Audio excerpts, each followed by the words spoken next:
Welcome to the 2-Minute Warning. I am Kelly in Vegas, joined by CG Analytics Manager Will Bernanke at the Moneyline Guy on Twitter. We're going to go through some of the games that CG Technology has a little bit of one-sided action on. Will, I asked you before we started filming which game I thought was going to have a big liability, and I knew it was going to be a game that didn't matter.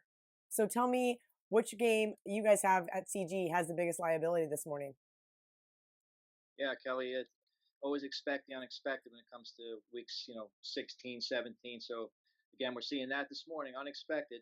Biggest liability right now is Atlanta over Tampa Bay. That line's shot up. It's almost at 3 now, and that's our biggest liability. 95% of the cash coming in on the Falcons right now. Insanity. It just doesn't even make sense to me on a game that doesn't matter. I know we have some big games that do matter this morning, so I wanted to get your opinion on those as well. Cincinnati, Pittsburgh is this afternoon. Pittsburgh open 14.5 down to 14 in some spots. What do you guys have over at CG? Surprisingly, this is running fairly even, but I think a lot of the 125 kickoffs, you're going to see that action pick up after 12 o'clock. So right now, it's probably not a good gauge of where the money's going. It's even right now, but we'll see some action coming. I'm sure on Pittsburgh closer to kickoff. All right, one of my favorite games this morning, Cleveland catching 6.5 at Baltimore. I am just sold that this is Cleveland's Super Bowl and Baker Mayfield and the boys are coming to play. I know the Ravens have a lot to play for, but we saw last year them drop to Cincinnati in Week 17. So anything is possible here. What do you guys have over at CG? Yeah, deja vu from last year. I believe that line was closer to 14 last year against the Bengals. This one here, a lot lower. But it's all Baltimore right now. 70% of the cash coming in on the Ravens to win and cover the spread and move on to the playoffs and win the division. All right, I like it. Let's go back to the afternoon real quick. Chargers, Denver. Now, I played the Denver Broncos already and the under just because that has just been a cash cow this season when Denver's playing at home. Lions getting to 7 in some spots. What do you guys have over at CG?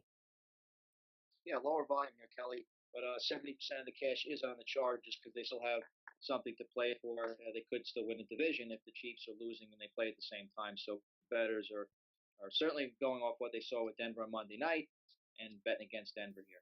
I know I'm kind of bouncing all over the place this morning, but I did just remember that you said before we started filming that you guys were pretty heavy on the Giants this morning. You might need the Dallas Cowboys. Yeah, definitely. Could be Eli Manning's last game as a Giant. Whether he retires and moves on, who knows? But 67% of the cash is believing in the Giants, and Dallas will end up resting their starters at some point in this game, probably sooner than later. All right, awesome. Any other games you want to touch on before we go? Yeah, just a couple here. The early games, Detroit, Green Bay is actually running fairly even. Saw some Detroit money come in. I'm sure people will see it on the screen there. The line was up to 8, now it's back down.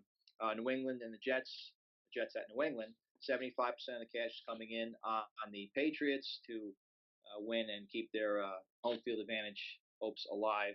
And then the Sunday night game, Colts and Titans. Surprising. This was surprising to me to see right when I walked in. 64% of the cash coming in on the underdog Titans right now. So as of now, we do need the Colts, but that certainly could change. Yeah, but we saw this line at 4.5 in some spots. You guys are sitting steady at 4. But a lot of other guys in town are moving to 4.5 here. Yeah, some money that Mariota's most likely going to play. Bettor's a little more confident to take the home dog, even though Mariota hasn't been playing that great. It gives him a better chance to win, of course, than playing Gabbard. Awesome. Great stuff from Will. As always, I appreciate you coming in and hanging out with me every early Sunday morning, giving our customers everything they want. And we will be back with you next season to go over NFL action. It's been great, and I want to wish everybody happy holidays, safe New Year.